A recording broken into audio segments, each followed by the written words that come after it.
ourselves going into this election with less money for polling at the county level. Is that correct? Madam Chair, Representative Clark, that's correct. That's correct. Thank you. Madam Representative Larkin. Thank you, Madam Chair. Madam Chair, Ms. Purcell, one thing that frustrates me is that as your elected official, how come we just sat around and waited for money? It sounds like how come we just didn't step up and come to talk to the Secretary of State's office, talk to the legislature, and just say, hey, we're going to be having we're going to have a disaster in our hands because the county doesn't have enough money to deliver to the voters a satisfactory primary election process. I don't. If I see a problem about to occur here, I want to mitigate that problem. So, was there any discussions at all, prior to last Tuesday, in this process? Madam Chair, Representative Larkin, I think you can go back and probably Eric Spencer is here from the Secretary of State's office. We have talked any number of times, and that's the reason for the two bills that are in the legislature at the present time.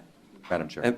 To that point, Yes. To the point on the money in the counties, Jen, you represent all the counties, correct? Madam Chair, Representative Whitaker, that's correct.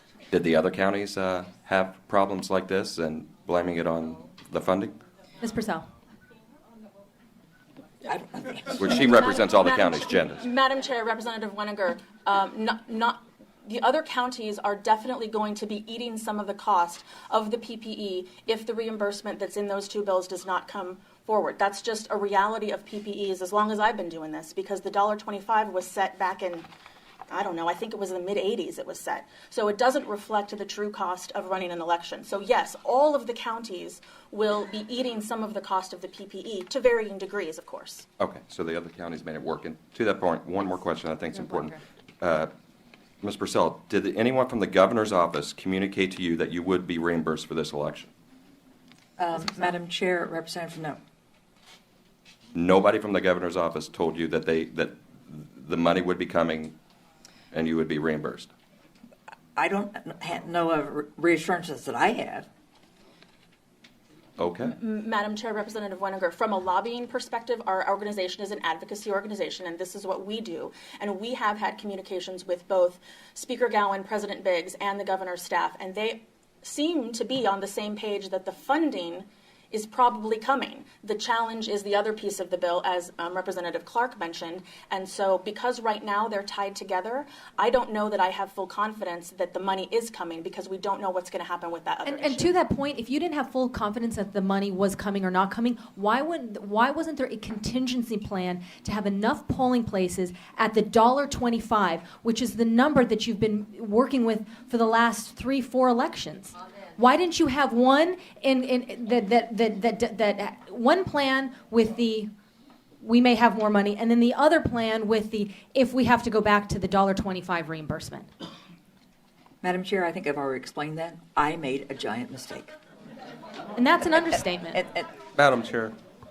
Representative Larkin. One of the other things, on Tuesday, I guess I'm kind of curious because one of the greatest things that happened on Tuesday was that we really did see a lot of the community come together, hold each other's spots in lines, and bring water, pizza. Although, the other hand, we had people take time off work, and missing putting in the hours to put food on the table because we had such long lines. I'm curious as to what did you do? How did you react to that? To make to try to mitigate some of those impacts on throughout that Tuesday, last Tuesday. Madam Chair, Did we provide water? Did we try to what was your reactions? And what did you do to try to at least mitigate some of those problems? Madam Chair, Representative Larkin, we sent additional people, we sent additional equipment out to the polling places that were having the long lines. No, I did not send water out. Okay. Audience. Representative Larkin. That's all I have. Okay. I did have a question. In statute, I believe, and I can't, to be honest, I'm sorry, I don't know if you touched on this, but I just wanted to make sure I got it in the record. I believe in statute you're allowed to have early voting locations. Can you tell me just how many there were and where they were, and what was done to kind of communicate that there were early voting locations available? And then can you also just tell me how much in advance do those get set up? Madam Chair, the early voting sites were at my 3 locations, and they are set up 26 days before the election when the early voting starts. And they go through the Friday before the election, Okay, great. as required by law. Madam Chair, to that point. Yes, Representative Larkin? I just, out of curiosity, Madam Chair, Ms. Purcell, how are you classifying voters active or inactive, just as we start to go down that path? Ms. Purcell? Madam Chair, Representative Larkin, it is not whether a voter is active or inactive, but whether their address is inactive. If we have gotten notification that somebody doesn't live at that address, then we are required to send them 2 different messages of some kind that have to go in the mail. And we cannot move them from active to inactive until that happens. However, if they come to a polling place or let us know or anything that they in fact are, maybe have moved to another address but just not sent us any information, then they are removed from the inactive and put on the active. So they are never taken off. They're always there if they let us know that they are still in this jurisdiction. Thank you. Representative Clark? Thank you, Madam Chair. At one point in the question to Helen, it was mentioned that other counties were able to pull this off. And so the problem is all Maricopa, and I don't want to absolve the county of the mistakes here, but ARS 16248A says that all these other counties must have sufficient polling places such that there is 1 polling place for every 2,000 people. That is not required in Maricopa County. So it's much more open to how many polling places they can have. So to say, oh, all these other counties did it, why couldn't Maricopa, kind of ignores the difference that's set out in statute for those 2. But I do want to ask the question about Department of Justice pre-clearance, which unfortunately, due to an unfortunately ruled Supreme Court case, we're not under pre-clearance for the Department of Justice anymore. And I think see what happens when you're not.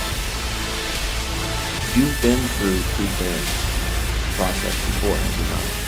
Madam Chair, Clark, yes. we have. Madam Chair, For a Helen, number of years. you have many times. So, Madam Chair, Helen, when you looked at this, did you honestly think, yeah, if free clearance were still here, we would have made it through Department of Justice? You have many Would have been times. okay. So, Madam Chair, Helen, when you looked at this, did you honestly think, yeah, if free clearance were still here, we would have made it through Department of Justice? You have many times. So, Madam Chair, Helen, when you looked at this, did you honestly think, yeah, if free clearance were still here, we would have made it through Department of Justice? You have many times. So, Madam Chair, Helen, when you looked disenfranchised, did you honestly think, yeah, if free clearance were still here, the means to go to these polling places many miles away and take time off work?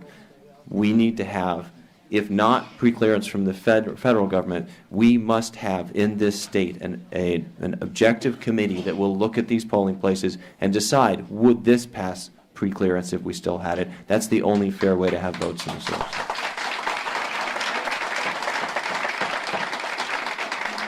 Thank you. Jen, then, perhaps I did want to kind of get a better understanding behind the logic here, using no more than half of the number of precincts. Why? Can you talk about that verbiage in statute? Been there for years. That's, Where are you, 248? yeah, no, 16, 248C. Okay, hold on 1 second. No, I'm sorry. No. You need to sit down, because if I let you do it, then I can reintroduce myself. I think that's the question.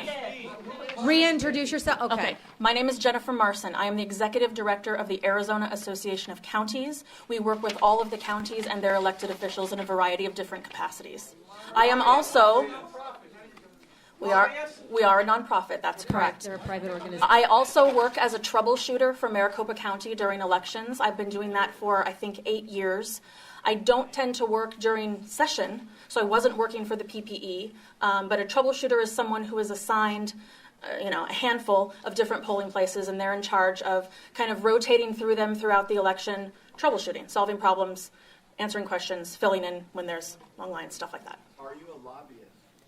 Yes. Madam Chair, yes, I am a lobbyist. No.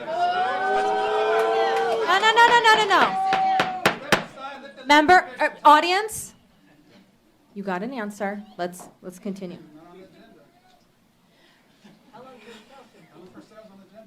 Secretary of State finally joined us. Thank you for joining us. Yes, thank you. Do you see where I'm Okay. referencing? What is so polling places for the presidential election by using no more than 1/2 of the number of precincts as of January. What is the logic behind that? Madam Chair, I don't know. I think that section of statute has probably been in place since 1995. It looks like that's when this section was added. Okay. I'm not aware of a change to that section in the 14 years that I've been doing this. Okay, so just old, outdated statute. Okay. Also, I have another question here. I believe for the reimbursement, I just wanted to get back on that. It's $1.25 for each active registered voter in the county. Is that correct? Madam Chair. Madam Chair, yes, that's correct. Okay. Are you getting reimbursed for voters that are not eligible to vote in the presidential preference election? Ms. Madam Purcell? Chair, that is all registered voters. Right, so, Active registered. okay, so the other voters, because I think that's how they're just, or the independents, that other category, who are not eligible to vote in the PPE, correct? That's correct. Correct, okay. But they are being accounted for as far as a reimbursement rate. Yes, Madam Chair, they are.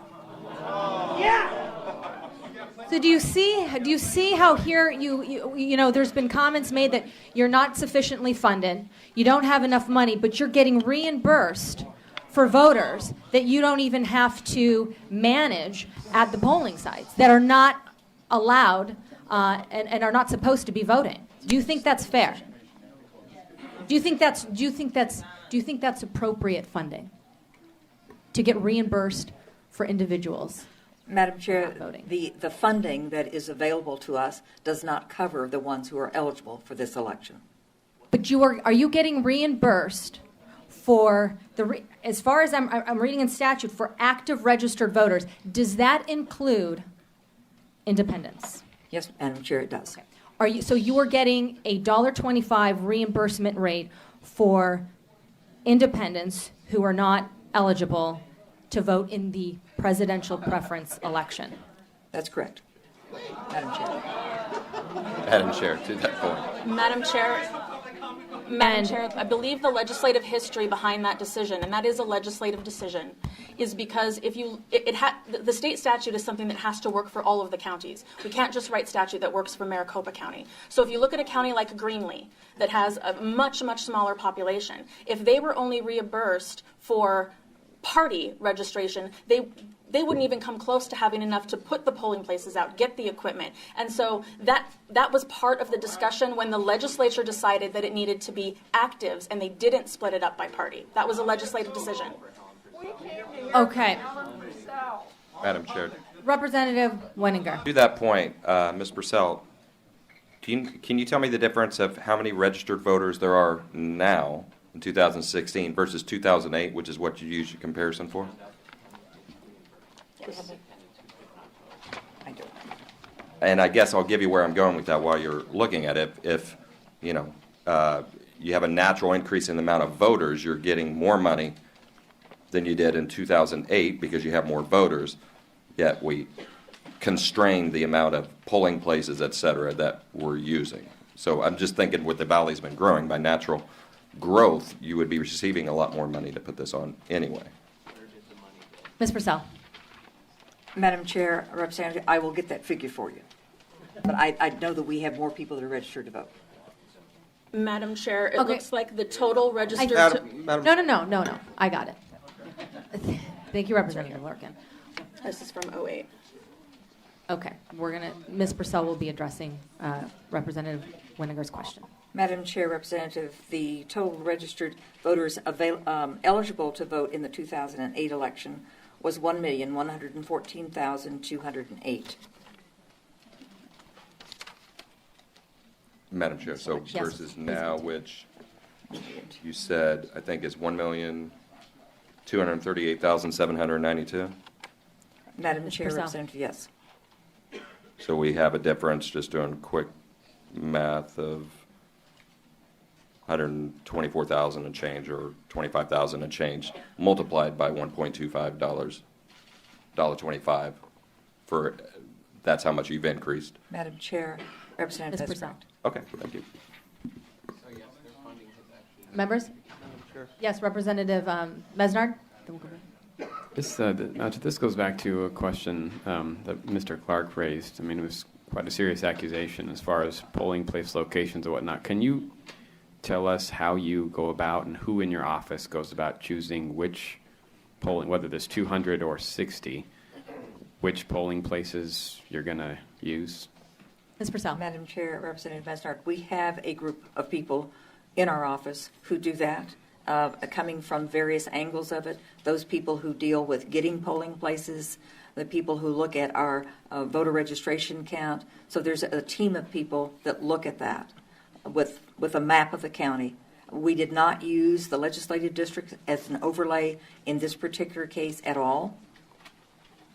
To that point? No, we have it to the point here. To that point. Representative Carter? Why? That's my question.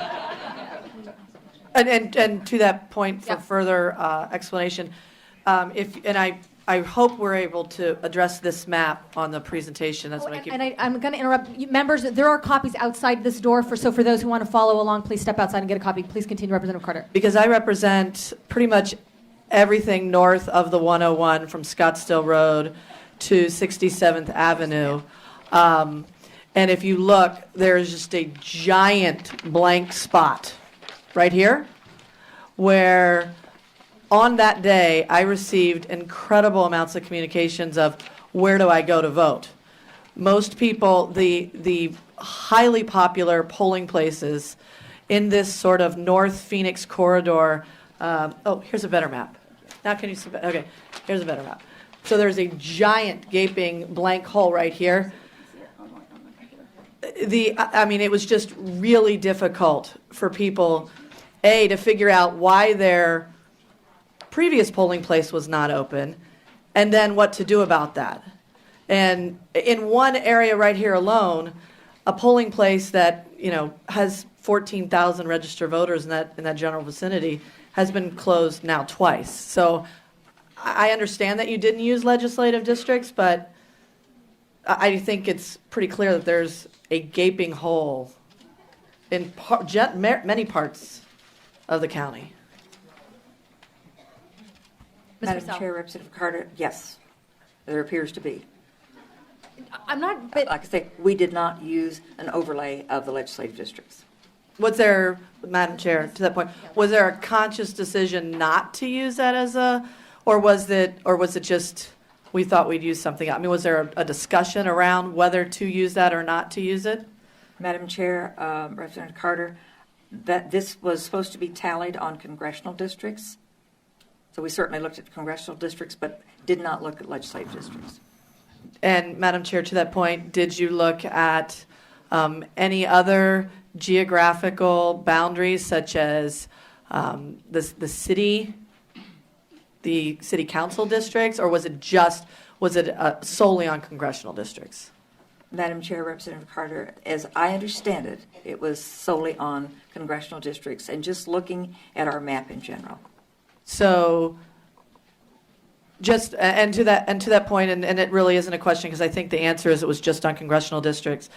That section of North Phoenix, there's entire school communities where there was one polling place. There was, in my legislative district, it was pretty much circled, but there was the heart of big population centers were not well served. So I just think for future, obviously, we want to take this opportunity as a teachable moment and figure out how we can do this better moving forward. So hopefully this never happens again.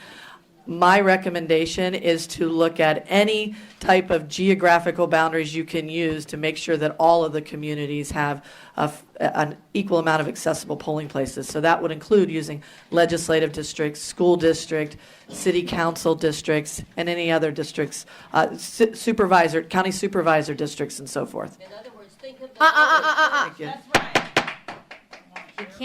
We can't have outbursts. Otherwise, this needs to be a structure from it. No, that was a statement not designed for Thank you, Madam Chair. a response. Agreeing with the representative. Thank you, Representative Carter. Representative Larkin? I'm good right now. Okay. Rep. Carter got it. All right, members, any additional questions? Actually, I did Okay, have one. yes, we'll go Representative Larkin, then to Representative Thank you, Madam Winiger. Chair. Madam Chair, Madam Chair, Ms. Purcell, did we run out of ballots at any time? Madam Chair, And, Representative Larkin, not to my knowledge, and if there were no paper I'm ballots sorry. available, Madam Chair, I asked Ms. Purcell how often did we run out of ballots and from what CDs, congressional districts? Okay, Ms. Purcell. Madam Chair, I thought Representative Larkin, I thought your question was, did we run out of ballots? Yes, did we run out of ballots at any time on Tuesday and from what congressional districts, if so? Madam Purcell. Chair, Representative Larkin, not to my knowledge, and because our fail-safe there is that there is a touch screen in every polling place which can be used if there are not paper ballots available. Thank you.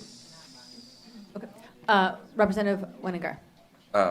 Madam Chair, I've got just a couple questions that hopefully will just be really quick before we get to somebody else. I just want to make sure we Yeah, get. please, continue. Were there any delays of significance in 2012? Ms. Purcell. Madam Chair, Representative, I don't, not that I'm aware of. Okay. That was, 2012 was only one party involved in that election. Okay. And what policy or policies have changed since 2012? Ms. Purcell. Madam Chair, Representative Weiniger, the policy, I guess, as we look at a picture of what we see the election entails and decide what we're going to do in this particular election. So there are always, from any election cycle to election cycle, there are going to be some changes. Okay. And then real quick, because hopefully we're going to have MVD up here at some point, can you quickly walk me through the process when you receive a voter update or from the MVD or somebody changes that an address or something, what you do when that comes in? Madam Chair, Representative Weiniger, there are two processes because there are two ways that we receive. We receive either those that go online at Service Arizona, and that is taken from the voter putting the information in, and we know that they have made either a change or listed their party there. They have to do that in order to proceed to the next available thing. When somebody signs up on paper at an MVD office and we don't receive that paper, we receive the data from MVD.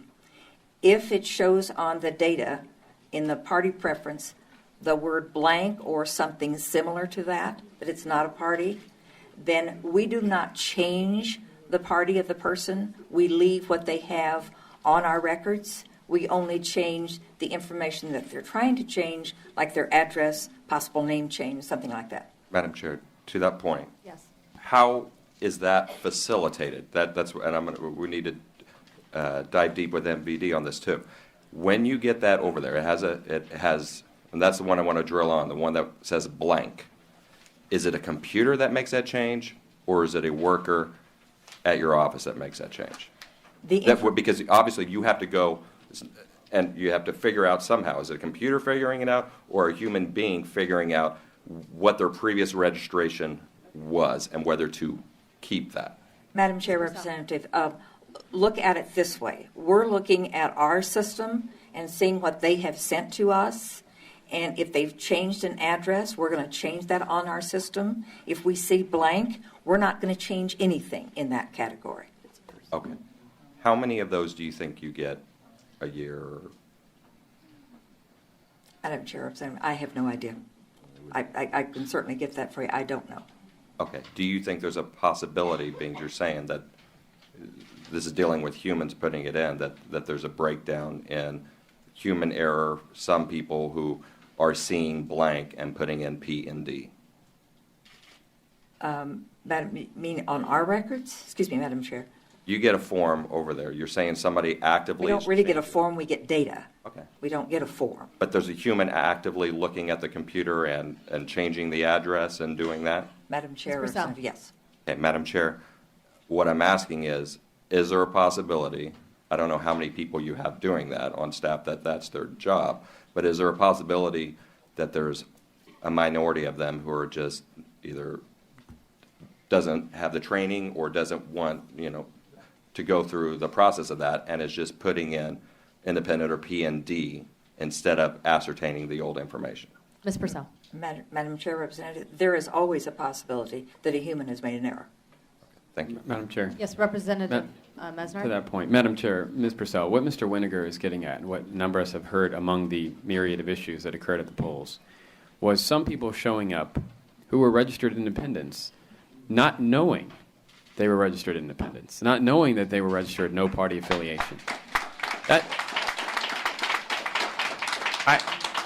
I can certainly appreciate the get out the word on who can and can't vote, and we can certainly have the policy discussion as to whether or not independents should be voting in political primaries and all of that. But what we don't want is people showing up in line believing that they are registered a party, whether it's Democrat or Republican, waiting, in this case, 2 or 3 hours, only to find out that they're not registered that anymore because of something that happened. We have to track that down.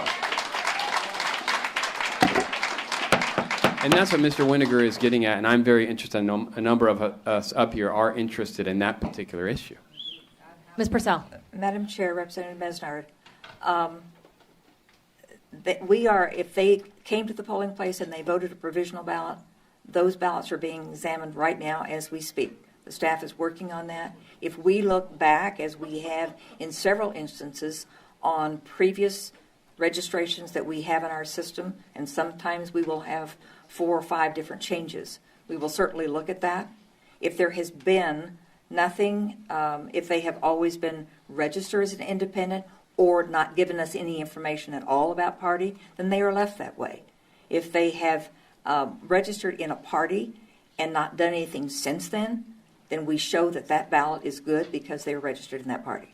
So you will count it? And it will be Representative counted Mesnard. if they're registered in the party. Okay, so But I think the point is they shouldn't have even had to have done a provisional ballot to begin with.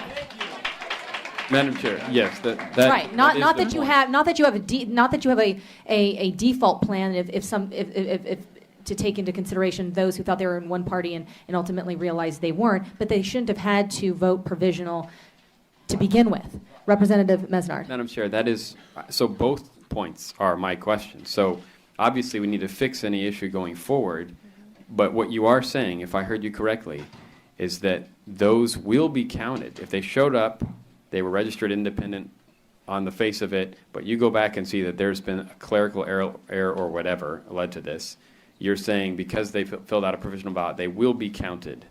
Madam In Chair, this race. Representative Mesnard, that's correct.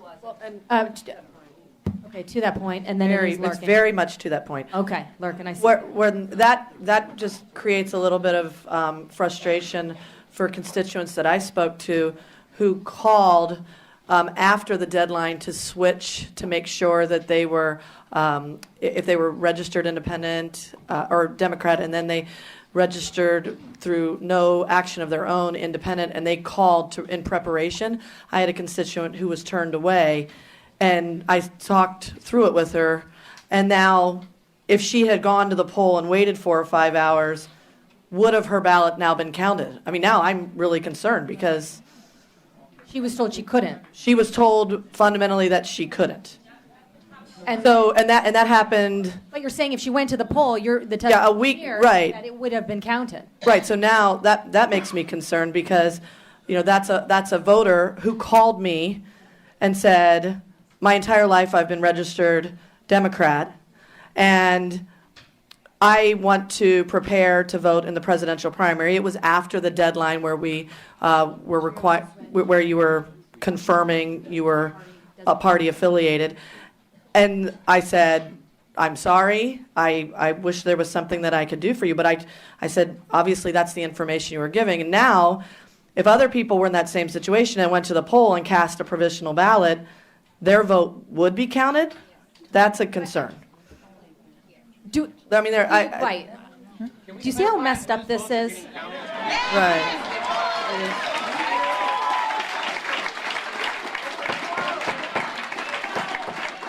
I mean, there's just massive.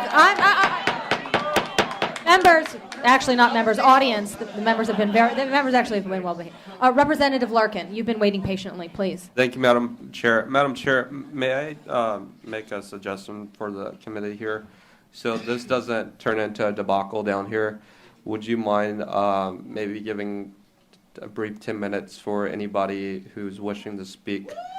Just only because I'm sure that, you know, they probably are limited on Representative time. Larkin, we've addressed that. They're going to have an opportunity. That was something that I encouraged, and we're going to get to that. We had members who wanted to ask relevant and poignant questions to Ms. Purcell, and so we're working through that too. We're all going to have to work together and kind of be patient. Madam Chair, what I'm suggesting is that we just take 10 minutes in between. We've already been here for an hour and 15 minutes. Okay. So allow some people to speak so they can depart. All right. Audience, if I have another outburst, then it's going to be very difficult to continue. We've heard a lot of relevant information. I appreciate the testimony. It was important that the public be able to hear from their elected official responsible or part of this experience. So we have done that. Members, are there any additional questions? Madam Chair, I was waiting. Okay, see, Representative Clark. Thank you, Madam Chair. Helen, in the March 23rd Arizona Central, AZ Central article, you said, we looked at a lot of factors and then obviously we wanted to save a little money. The legislature has instructed us to do that. How did the legislature instruct you to do that? Through the budget reductions that they passed for the 2016 budget? For the election services line item? Ms. Madam Purcell. Chair, Representative Clark, through the fact that they were not, at that point, fully funded. We are still not fully funded for this election. Okay, thank you. Representative Clark, okay. Yes, Representative Just Wenninger. on the previous thing, I just want to point out to you, and maybe get you their names to do it. I have two different individuals, one Democrat, one Republican, and I represent them both equally, in that they said that they received the wrong ballot. So a Democrat received a mail-in ballot that was a Republican received a Democrat, and they tried calling the office, and they couldn't get it fixed, and basically they just lost their vote. Ms. Purcell. Madam Chair, Representative Winninger, we want to look at that, so I'm assuming you will give me those names so that we can I don't want to research broadcast them publicly, but I'll get their names from them. One was an individual who told me directly, and one was a very close friend who told me that it happened to their father-in-law.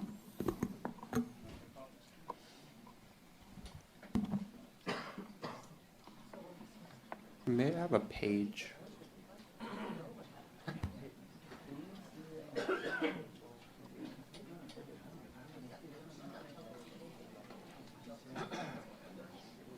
Members, any additional questions?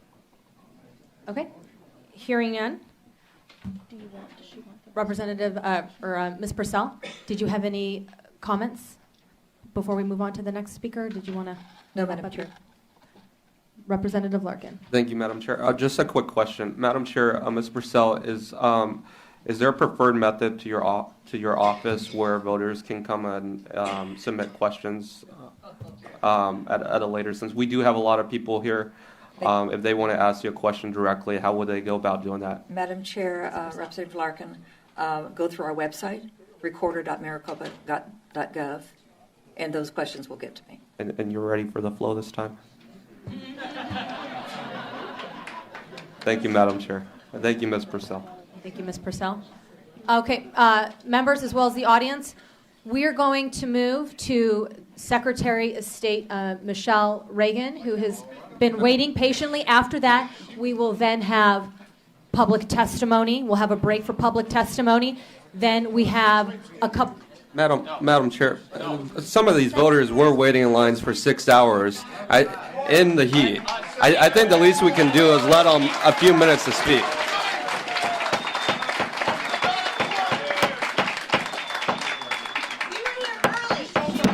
She gets to speak, she shows up late, we've been waiting here. Audience, you're going to have to relax. Thank you. I appreciate everybody's patience. We're going to hear from. You don't. If she yields her time, is the secretary? Would you like to yield your time? Okay. If she wants to wait. If she wants to wait, that's fine. We will move to some public testimony. Due to the amount of people who would like to participate, we're going to limit that to 2 minutes. Please try to get all of your comments and thought, because we want to get as many people through as we possibly can. We have no particular order here. There is. Madam Chair. There's no particular. Representative Larkin, one moment, please. Thank you. There's no particular order, as far as the public testimony. We're going to go with who's signed in first and work down the list from there. We'll get as much as we can, and then we'll go back to the other designated speakers. Mr. Vice Chair, so the first person in line in our register to speak system. Okay, Madam Chair, we have, a lot of people that are here, so I'm going to be the timekeeper. And it's not out of a lack of respect for the person speaking, but respect for everyone else who wants to speak that we're going to try to get through. So I'm going to be the bad cop, I guess, but just bear in mind that we have a whole lot of people that want to speak, and there is no order. So I'm just going to pick the first one on my list, and that's Shania Stevens. Shana Stevens. Ms. Stevens? She's in the hall. Okay, In the she's hall. coming. Okay. Madam Chair, Maybe- Representative Mesnard, maybe you could give us an up to bat and on the plate. Up to next. He'll manage. Okay, thank He'll you. manage the up to bat so we can get. So after Shana will be Patrick Seifter.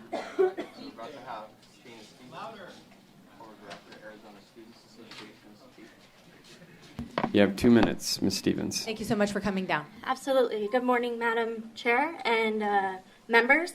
I am here on behalf of the 540,000 public college and university students here in the state of Arizona. I am the executive director of the Arizona Students Association. One of the things that we work on every single year is registering students to vote and ensuring that they are civically engaged in our governmental processes. However, as you all know, a lot of their ability to be engaged and to actually vote in this election was inhibited by many of the things that you have already heard from today, and I appreciate each of you actually taking the time and asking the questions. There is one particular story that I want to share with you. I spoke to a student who just a few months ago returned to the state of Arizona after serving a year overseas. She is a soldier in the Army. She asked me not to share her name with all of you, but wanted to make sure that her story was part of the many that you will hear today. She came back from serving overseas. One of the first things she did was enroll in Australia Community College and re-register to vote after researching candidates and finding which candidate she most identified with. What she stated when telling me her story is, I just spent a year laying down my life to protect the rights of Americans. I faced death every single day, and one of the things I kept telling myself was it was worth it. I had to keep going. Our democracy, the rights of the American people, were worth me giving my life to defend them if need be. Yet, I come back, and the right to vote that I looked death in the eye for every single day for an entire year was taken from me and from thousands of citizens in our state. And I am at a loss for words to describe how much that will torment me. This student, this soldier, was one of those many that we are hearing that registered as a party. And when they showed up to the polls on election day, they were told that they were registered as an independent. This is someone who has risked their life to defend each of our rights to vote.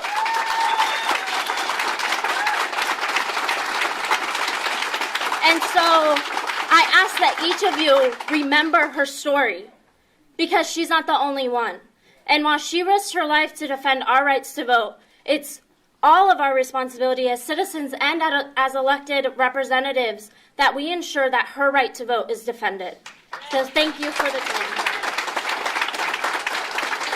Thank you for your comments. The next individual wishing to speak. Is Patrick Seifter, followed by Kinsey Ramaklis. Madam Chairwoman, members of the committee, my name is Patrick Seifter. I want to thank you for taking the time. As you all know, there has been an injustice. Unfortunately, this is not the first time this injustice has occurred, nor is it the first place it has occurred, but it does not make it any less of an injustice. I am here speaking on behalf of voters I know personally, as well as many other stories that have been relayed to me.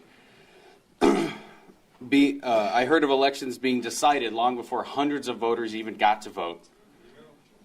Provisional ballots being given out to people who registered on time and showed up on time.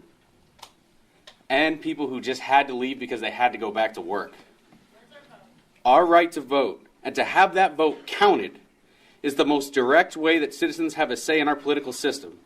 Self-determination is what makes our society one that we can be proud of, one that we fight for. It is a right still too many people around the world do not have. People waited for hours to cast their vote. People tried to do their civic duty and too many were not able. We demand that all these votes cast are counted. We demand that the necessary steps are taken to ensure this will not happen again. We have 3 more votes this year, not mentioning the many more votes we have in the future. You closed polling places. You denied people the right to, you denied proper ballots. You made sure that many people had to choose between voting or keeping their job. Then our recorder goes out and blames the voters for this. How dare you blame us for this? To those officials that failed us, you must show us you have integrity. You must resign.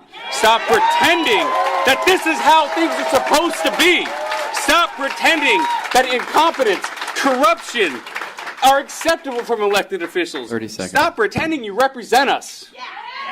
We do not want platitudes. We do not want empty promises. We want action and accountability. This will not end today. We will be back every election, every vote, holding you all accountable.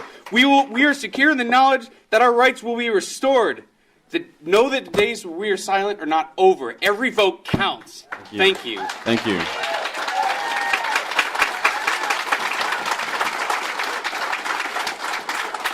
Thank you for your comments. The next individual wishing to speak. Is Kinsey Ramaklis, followed by Danny Robinson. Is Kinsey Ramaklis here? Thank you, sir. Your name for the record. Kinsey Ramaklis. I just have a few kind of things to bring to people's light. Over 38% of registered Arizonans voters identify as independents, and to deny them their right to vote in a presidential preference election, being the only closed primary in Arizona, seems kind of silly, especially when you consider the fact that I'm not sure when it was, but recently there was a voter registration data breach of over 191 million registered voters. Data is exposed, freely searchable on the internet. Using that information alone, anyone could go on to servicearizona.com and re-register them with a different party affiliation without their knowledge. And people's voter registrations have been changed across the country, and I feel like this is an issue that not a lot of people are talking about that much. I'm curious what would be the requirements to hold not a recount or revote, but extended voting with open registration and same-day primaries.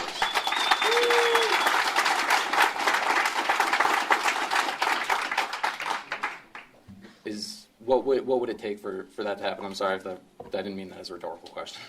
I mean, if you want to continue to just use your time, I mean, this is for you to state your experience. Well, my experience, I registered before the deadline, so did my girlfriend. I went to go vote, and they couldn't find my voter registration. Then they found it, and my name was misspelled. By that time, it was too late to change. I was given a provisional ballot without telling me that's what it was, and that was after waiting in line for 3 hours, and I got to vote at 10 a.m., so if it was that backed up by then, it's kind of ridiculous. And I feel like I've heard anecdotal evidence of 1 in 3 people giving provisional ballots up to 8 and 9 people giving provisional ballots. That's why a lot of the numbers that Helen Purcell quoted as likely election day voters seem very kind of off and fishy to me. Okay. Thank you.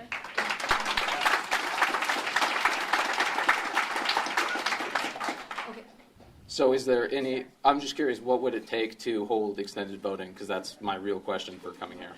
A polity discussion kind of outside necessarily having the public come here and testify. You use your 2 minutes. I greatly appreciate it. Madam Chair, It can was I just impactful. respond? Would you like to respond? Madam Chair, members, and those in the audience, and sir, there are a lot of different ways people think we should handle it. Some people think independents should be able to weigh in for Republican and Democratic and other choices. Some people don't. Some people think we should have an extended time. Some people think, you should have been here for a little while. Some people think the fact that we have permanent early voting captures that extended time that folks might have. There are a variety of different positions on that, which is why it's difficult to have a one-on-one conversation. That's a conversation we're going to have. I'm just curious how You got to inconvenient address you the can chair, make and I know. voting. Members, when you do come up to the podium, just so we keep the protocol, Okay. it's to the chair and then each individual Oh. member.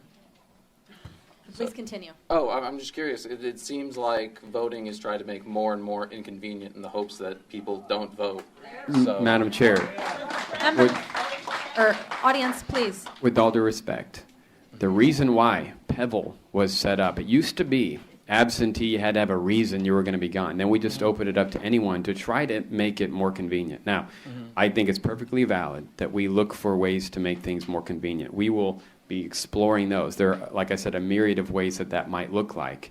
And that'll be a discussion that will be ongoing, and we invite you all to make your opinions known and to weigh in with your elected officials. But it can look a lot of different ways, so it's hard to have just a one-on-one within a 2-minute time frame to get to everybody else. no, I mean that's fair, but it just seems like this discussion is going to be ongoing past will the be. point that this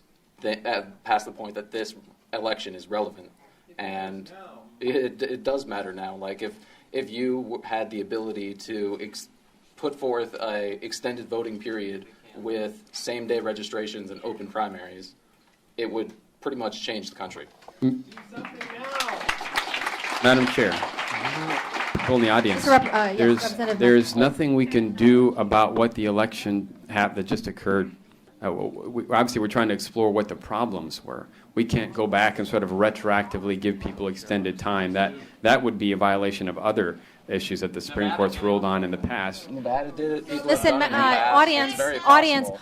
I called this hearing so that you had an opportunity to engage and be on the record. Work with me. We need to make sure this is structured and timely so we can get to as many people, all of the people possible. This is for you, and so let's use this in a timely fashion. I mean, that's And your fair, comments just- are important and noted, and we Okay, do yeah. appreciate them. Thank you, sir. Thank you. The next individual wishing to speak, and then the next one in the queue, please. Next one is Danny Robinson, followed by Dean Palmer. Mr. Robinson. Is Danny Robinson here? Okay. Right where? I'm not seeing. Is there a Danny Robinson coming? No. Okay, then Dean Palmer is next, followed by Ryan Garrow. Yes, he's here. He's here. Who is here? Palmer's here. Dean Palmer. Okay, Dean Palmer is up, followed by Ryan Garrow, or Jarrow. Oh, okay. Are you the next one in the queue? Okay, you'll. Yeah, time to find out. I'm Danny Robinson. Okay. I just, I if you don't couldn't mind get stepping in. down. Excellent, sir. Thanks for joining us. You'll have 2 minutes, and I just want to make sure you get all of them, so we won't start until you're ready. And then Okay, sir, please. Thank you for letting me talk. My name's Absolutely. Danny Robinson. It's very personal for me why I'm up here speaking. It's for my daughter in Tucson. She has 2 kids. She's going to school. She works all she can. And she took out the time from her day to go vote, and she stood in line for hours and finally got close to there, and they told her that her vote wasn't going to count. But she went ahead and waited and went in and they told her that she wasn't a Democrat anymore, she was an independent, and she wouldn't be able to vote. She's always been registered as a Democrat. She's always voted as a Democrat. Suddenly, she's been changed. And after all that, she called me. She was in tears because they were telling her that her vote wasn't going to count. And one of the facts she was very upset about also was that they called the election before even a very small percentage of people had their votes in that were waiting in line. And they were coming out and telling the people that were standing in line that your vote is not going to count. The election has been called. And this is ridiculous. This is unjustifiable in any book. And I want justice for my daughter. I want a revote. And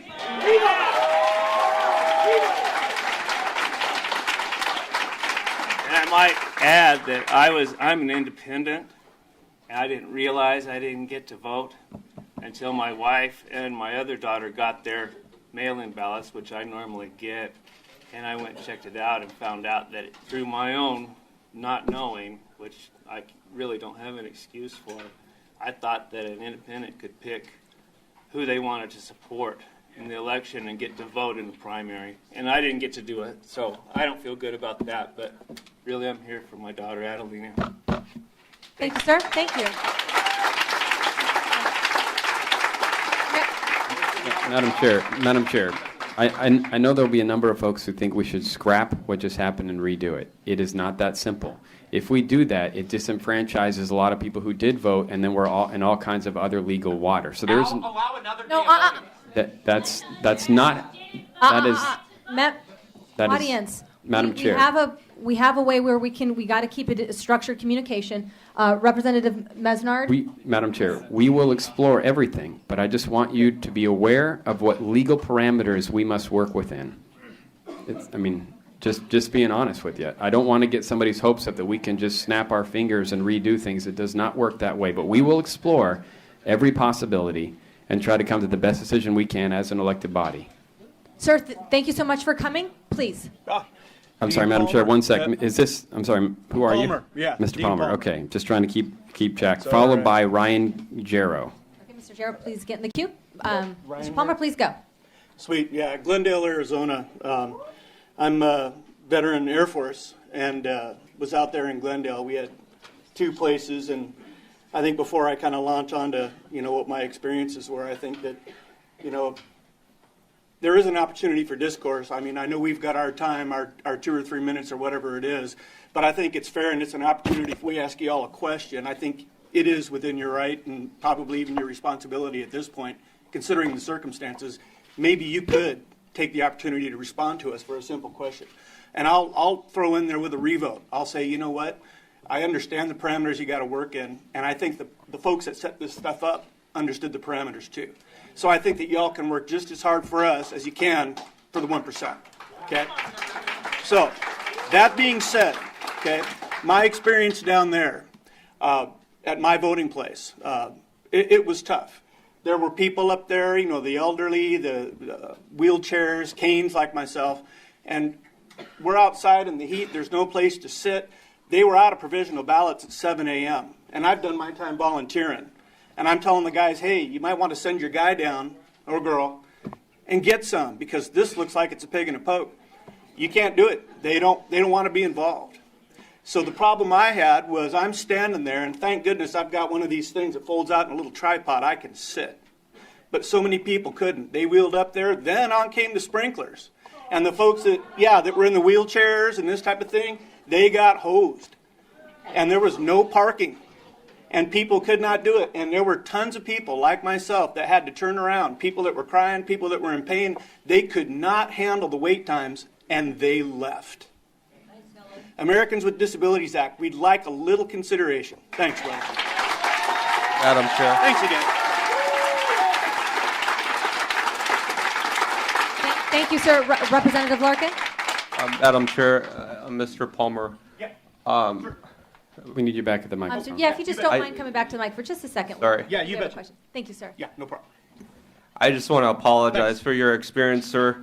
And this is why I believe that we shouldn't have outlawed ballot collecting for these very Couldn't agree reasons. more. Absolutely.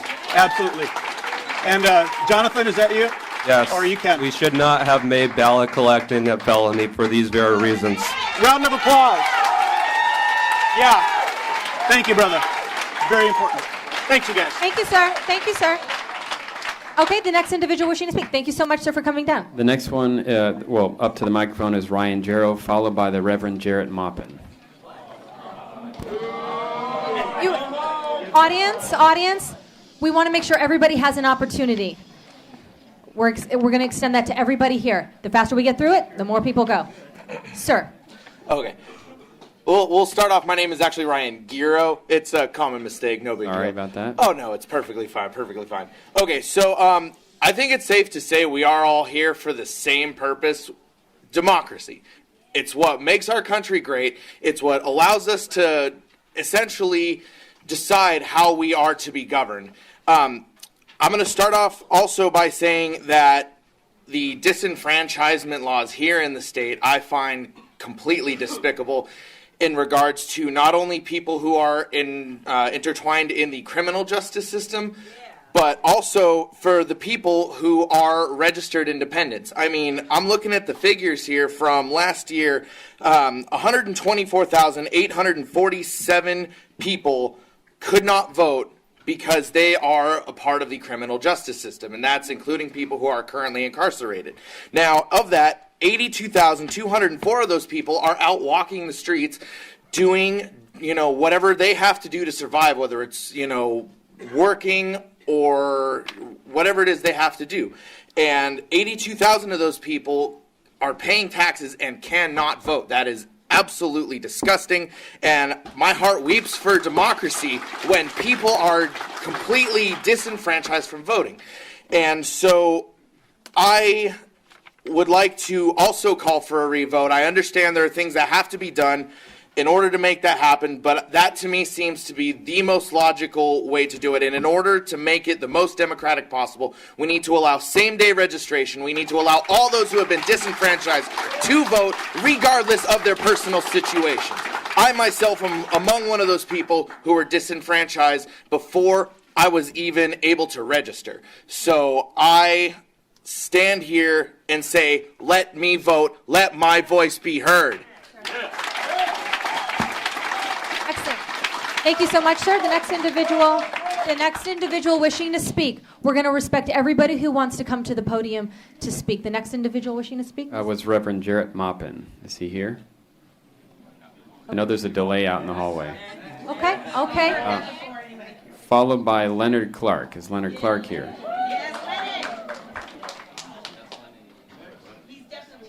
I hear from Leonard. Okay. Okay. And after Leonard will be Brandy Fled. Maybe That person. Madam Chair, and to Representative Messner, maybe read two names so that, because there is a delay in the hall, so that if they're in the hall, they can kind of queue up. Okay, so we have Reverend Maupin, followed by Leonard Clark, followed by Brandy Feld. Reverend. Please. Madam Chair, committee members, let me first say that what got us here happened years ago when a Republican-controlled Congress decided to gut the Voting Rights Act and not reauthorize it.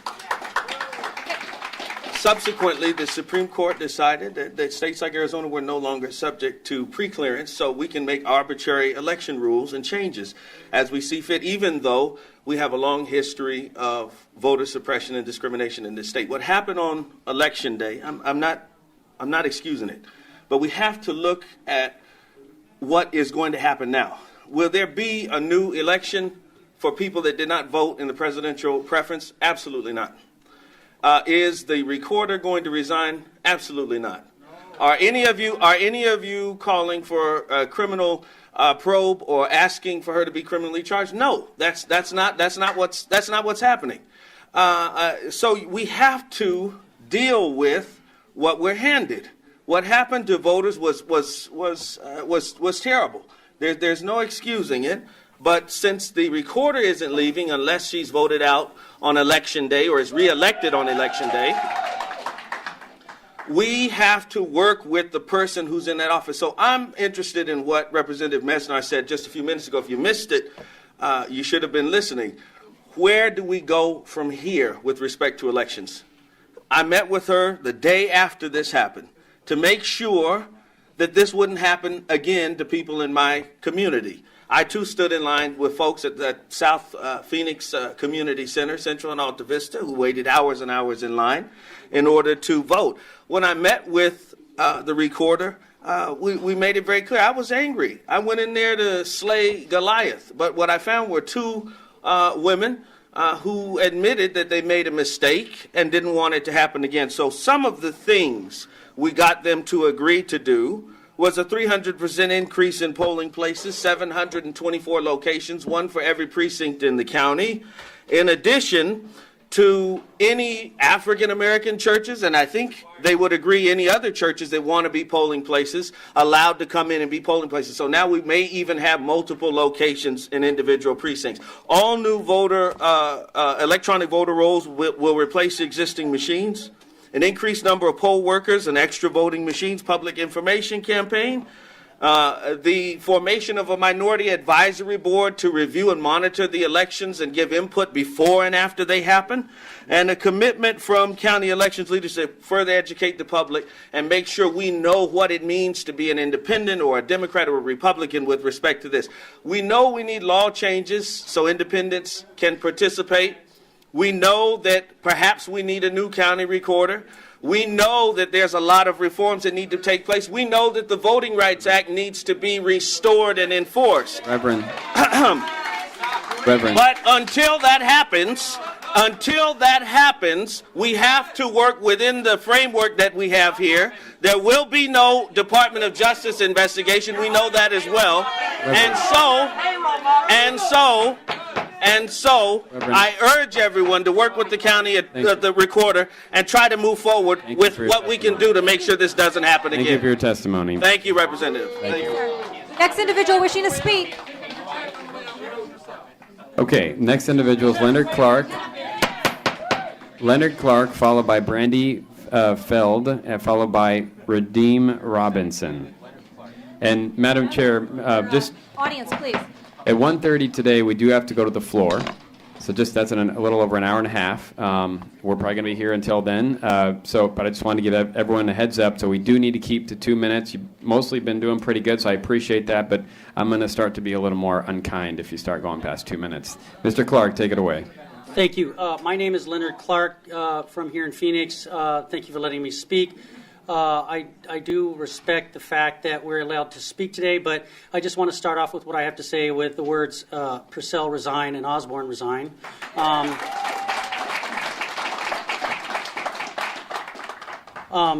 It's like, instead of the boy who cried wolf, it's the two ladies who are crying wolf all the time. I'm not going to fall for it this time. This has happened repeatedly. There's a whole train of events, missed dates in Spanish, all these previous elections, the arrogant response. And even though I personally might forgive these two human beings on my own, I have no right to forgive what they did, making other elderly old ladies, children, low-income people who waited in line for 5 or 6 hours. I can't forgive her for doing that to those people. So what I want to do now is say to you that it is not fact. I have to disagree. We've already had a special court case in the eastern United States where a district court has ruled in one election where they are having a revote. So that is not a fact.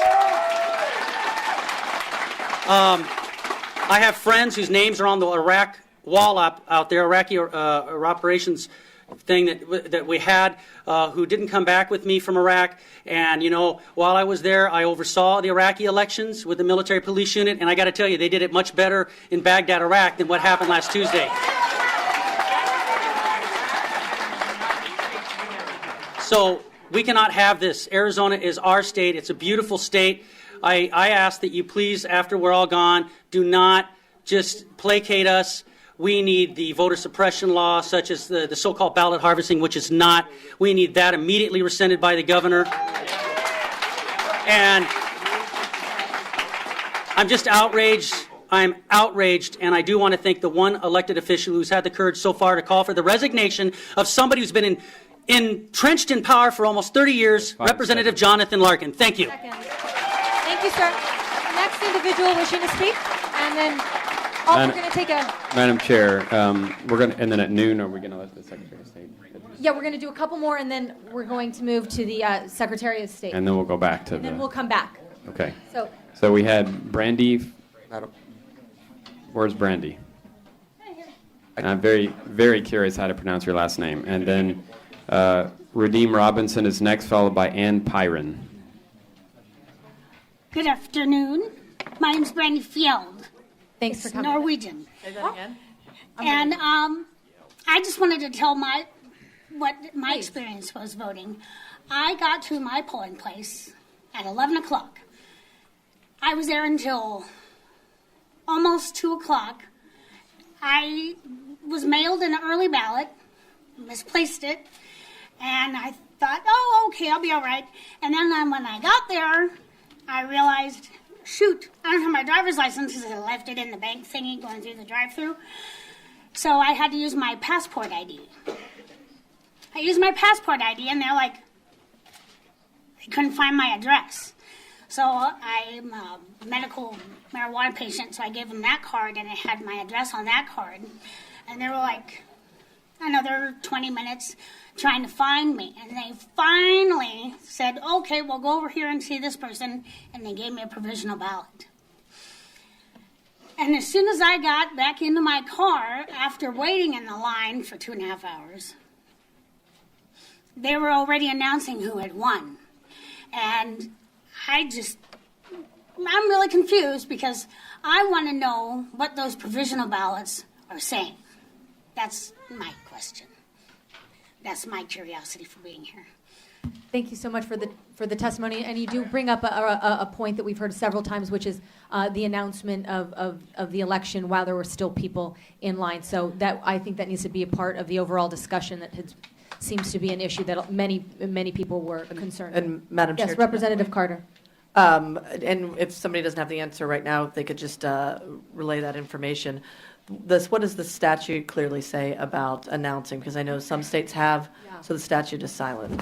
And I think that's a great question. Because there is sorry, Madam Chair, because there is a relationship between the media and the calling of the early election. So I didn't know if we had statutory language on, and Jen could answer. I think I just want to stay kind of. I have those questions too. Is it arbitrary? Is it in statute? Let's just get through a couple more individuals here wanting to speak. I think you brought up some great points. Thanks so much. Then we'll move to the secretary, and perhaps either her or Jen or Spencer at that time can speak to your issue. Representative Larkin, you had a comment?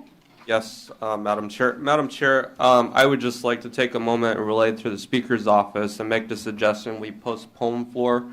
I think this is a very good reason to postpone our floor session at 1:30. I think this should take precedence.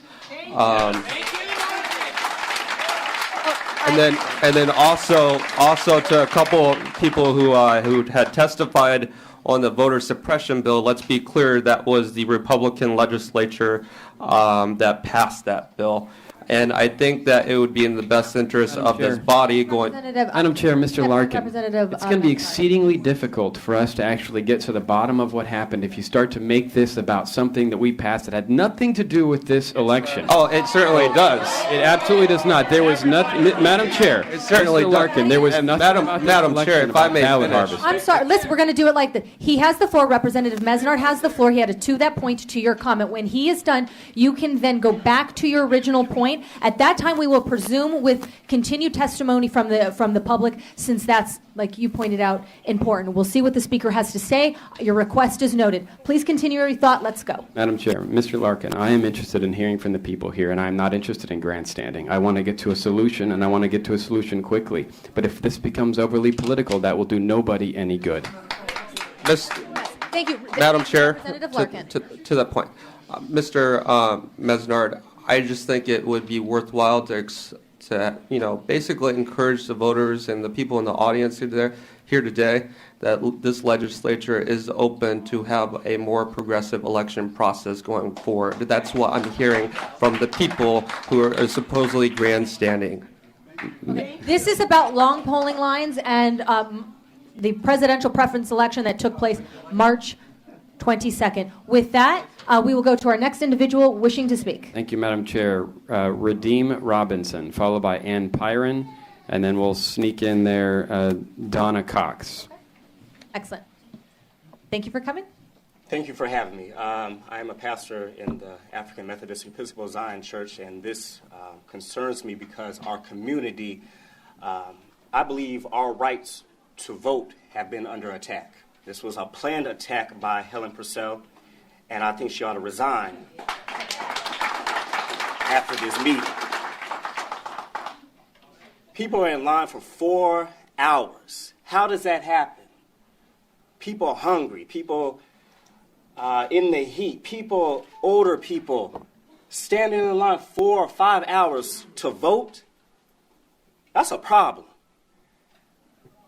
Helen Purcell, you really ought to resign.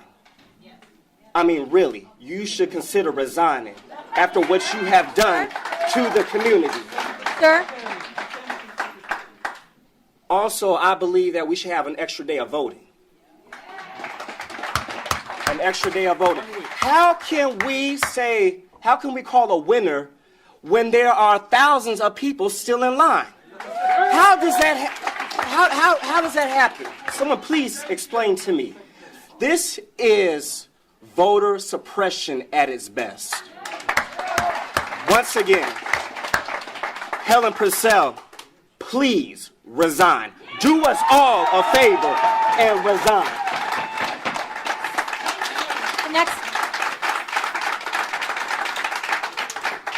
The next individual wishing to speak. Is Ann Pyron, followed by Donna Cox.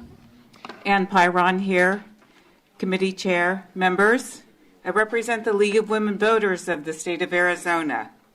The League of Women Voters of Arizona believes that all eligible citizens have a right to vote with a responsibility to be informed about the voting process, the issues, and the candidates.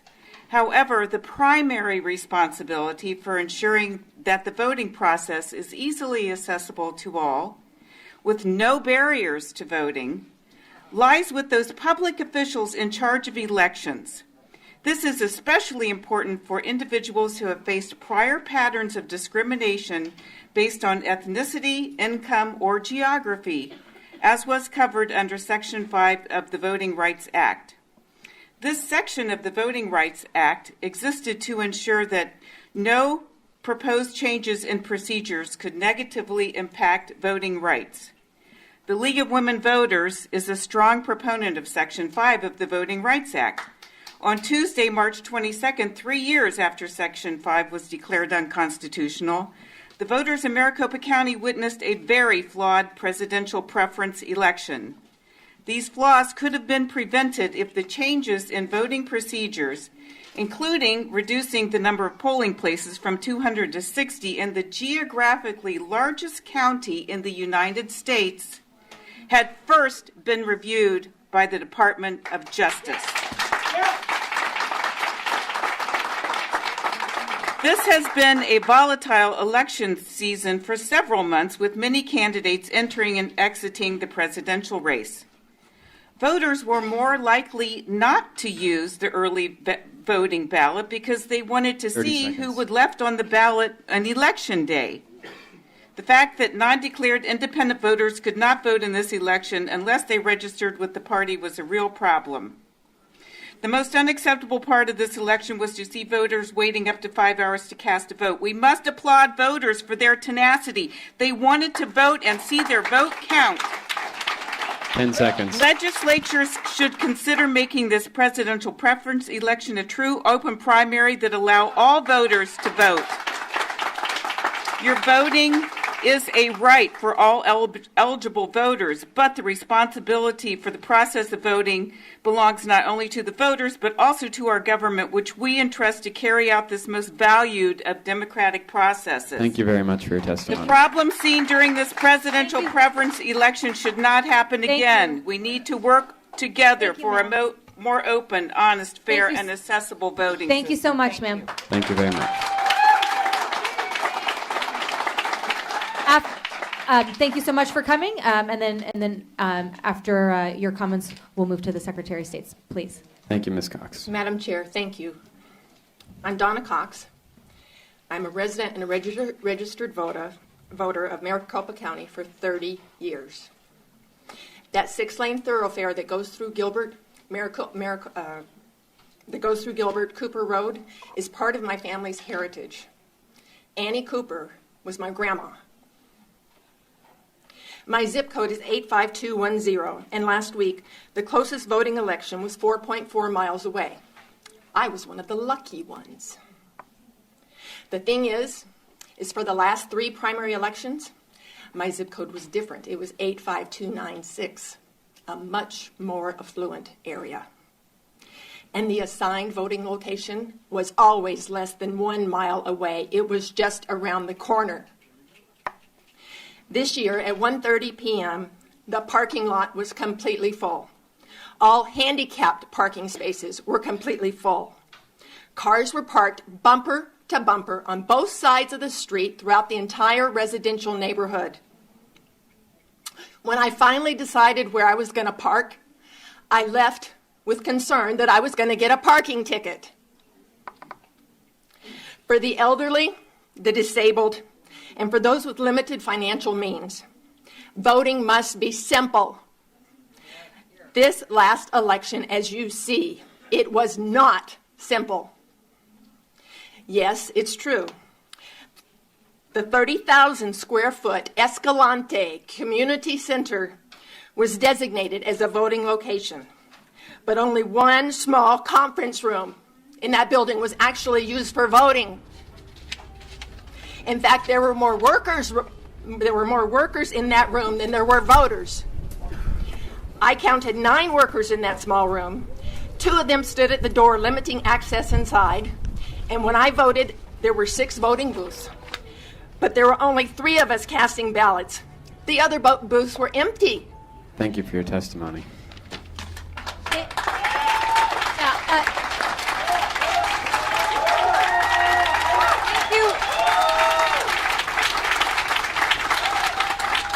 Thank you for sharing your personal experience. I think those kind of comments are relevant, and it is interesting. He put up capital, but he cleared it up, though. Thanks, man. Get up now. We're hot now.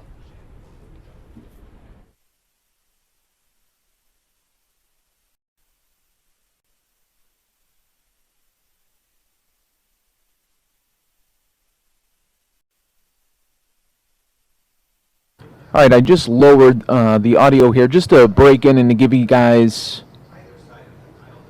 an update here. At the U.S. Capitol, police order shelter in place after reports of gunshots. Just confirmed now that a security officer was shot, non-life-threatening injuries, and a suspect is detained. Public testimony, and I'd like to get to the Secretary of State. Madam Chair. Yes, Madam Chair. Representative Mesner. Madam Chair, I am not skipping you. I am not skipping you. My name is Dave I don't know. Dawson. Where is my name? I signed it Ma'am. at Listen, yes. 8 o'clock this morning just- with Jeff Woods. Yeah. Where Okay. are our names? Madam Chair, for the sake of time, I'm not going to sit here and go back and search for all. We've gone through Madam Chair, we've gone through 10% of names. 10%. Okay, we're trying to get through them as quickly as possible. You can call me a liar if you like, if that makes you feel better, but it isn't true. I'm going down a list as it comes into my system here. We're gonna Can you go. put that up on the screen? We'll work on If- We were here right when Lane Carter was here. Madam Chair, members in the audience, if you can't calm down, we will work on getting it in the screen. We've never done that, but we'll explore that option. And I think we're going to go ahead and pass out slips. I'm going to ask the chair if we request to speak slips just in case. Let's move to the Secretary. Let's move to the Secretary of State. Thank you, sir. Spencer or Reagan? Will you be going to the floor at 1:30 and abandoning this, or are we going to continue? Right now, activists are being skipped. Yes. I'm waiting for the speaker to make that decision, and I can't make the decision. You have more than enough time. I can't make that decision. 1 minute. I can't hear. Sorry, 1 second. Okay. Who do you guys work for again? Okay. That's right. Perry, please, the podium is yours. Thank you. Yes, you're welcome. Please respect. Thank you. Please respect. Madam Chair, thank you for allowing me to speak. For the record, Michelle Reagan, Secretary of State. And on behalf of election officials statewide, I would like to apologize profusely to the voters who are frustrated and angry with the election experience that they had and for the public. Thank you. What I'd like to dive right into is that our office is not leaving anything off the table. And what I mean by that is that all election officials are in this together. And we at the Secretary of State's office want to take this as an opportunity to see what we too could have done better. And if there are things that we could fix or that we could do better, I want to know that so that we can see where we could perform better in the future. First of all, some of the things we found so far. One of our polling place locators online was not working consistently. We have 2 polling place sites. One is on the Secretary of State's website. One was on a third-party site called VoterView. That was not working. We are taking steps right now to make sure that is working by the May 17th election. I'm going to go through this really quickly. Again, I will have this typed up in a report for you. Second, if voters tried to confirm their registration status on the site VoterView and they entered their driver's license number in lowercase, the system was hard-coded and it wouldn't accept lowercase letters. Completely unacceptable. I know that happened to some of the folks that are in the room today. Our vendor worked all night to fix that on Thursday night. Again, not timely for the election. We didn't discover it until after the election. We apologize for that. And we tested it this weekend. We'll be testing it again this week to make sure that that does not happen again.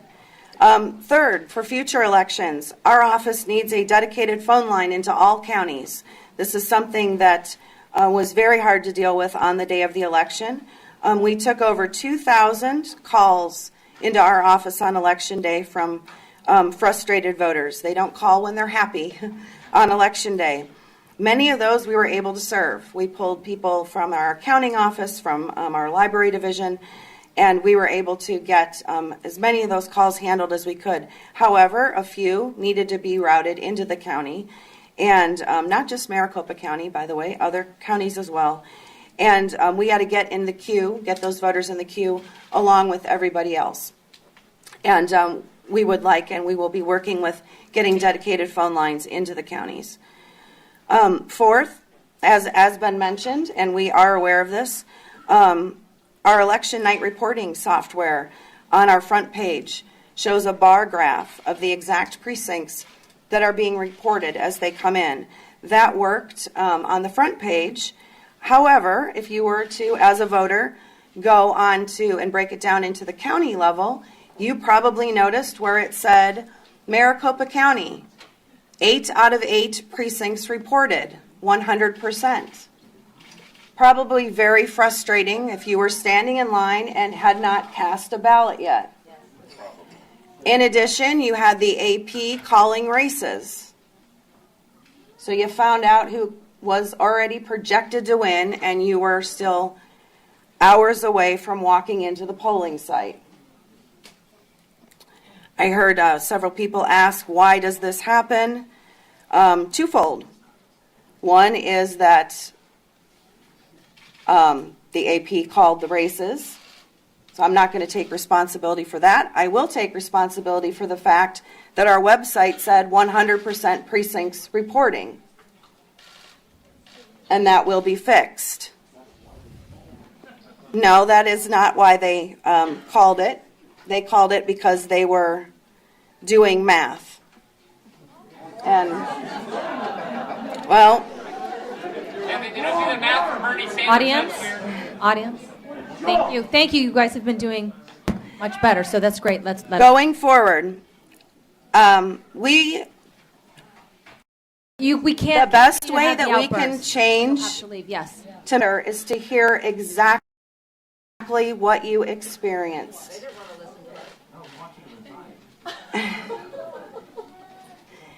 You can also access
we don't have all of the details of what happened, but you can bet all of it.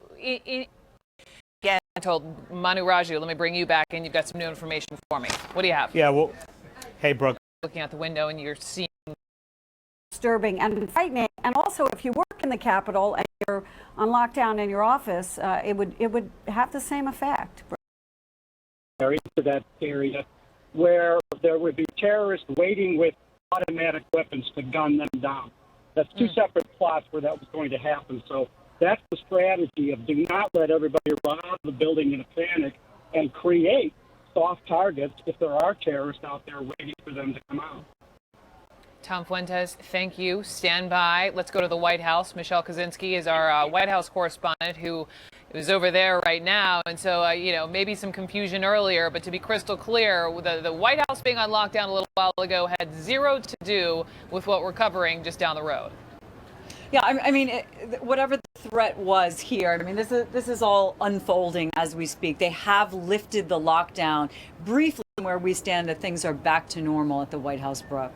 All right, well, that's excellent news. We'll take that. Michelle Kaczynski, thank you so much at the White House. Let's head back down to Capitol Hill as we're watching that for eons. When we're talking about the day after Easter, we know Congress... For those times, I mean, Brooke, you've spent some time with me on Capitol Hill. I did. And you know that it is, on a regular day, kind of sometimes hard to get around to move from point A to point B. Now, during this time of year, it is next to impossible. I mean, you have to give yourself an extra, 10 minutes or so to get from to where you're going because there are so many people there, because so many people are coming and wanting to see the Capitol and get a sense of how things work, which is really fabulous, and it is really wonderful that they have this visitor center to help do it. And as Gloria was saying, the fact that the visitor center exists is in large part because that it was so fortified at this point of entry and any other point of entry, no question, seems to help dramatically. We do, Dana, thank you. We do have some new information. Let's go back to Manu Raju with some new developments here. Manu, what have you learned since we last talked?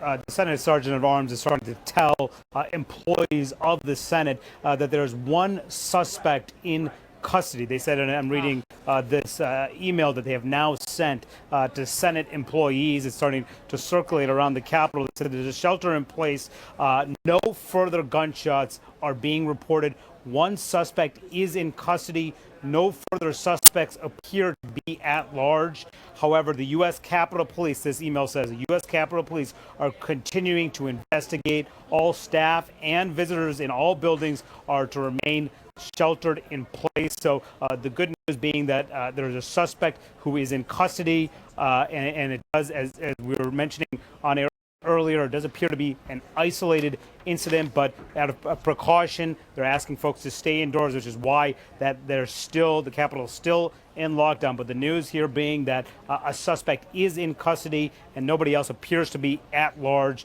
as the Capitol Police continue to investigate, Brooke. Okay, I've got a little bit more. Let me add on to that. We have now learned, as Manu was saying, suspect in custody, male assistant by